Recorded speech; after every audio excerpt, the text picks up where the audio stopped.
สิ่งเลสื่อถึงใจ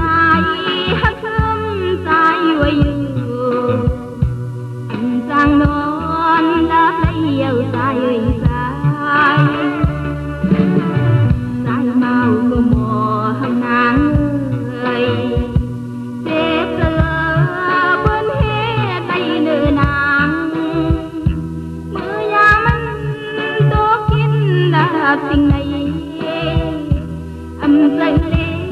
กลายยังหันนางอยู่อย่าไปลืมนางเมื่อหน้าใจสายเป็นจังสายเป็นหือก็เอาตังหักเอาสู่สอง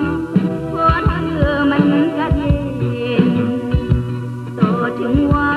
นนางเลยออกออกมาก็หมอหางนางเอ่ยต้นแก้วหอม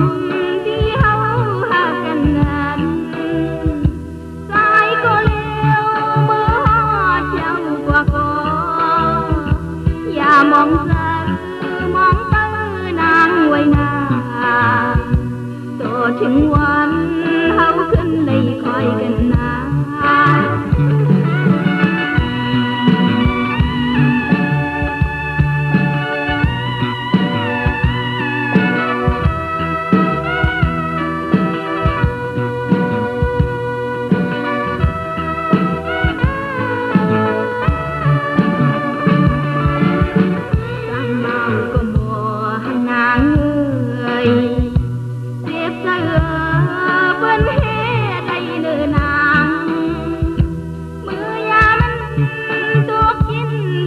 สิ่งใน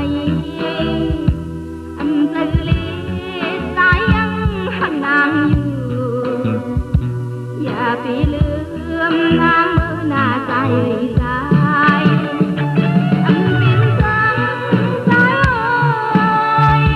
เป็นหือก็เอาตังหักเอาสู่สองพอเธอมันกระเด็น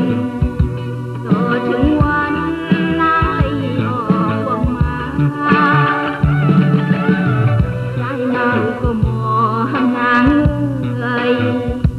ต้นแบกหอมที่เฮาหากันนั้นใจก็เลี้ยวเมื่อฮอดเจ้ากว่าก็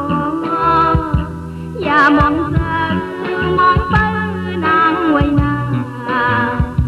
ต่อถึงวันเฮาขึ้นในคอยกัน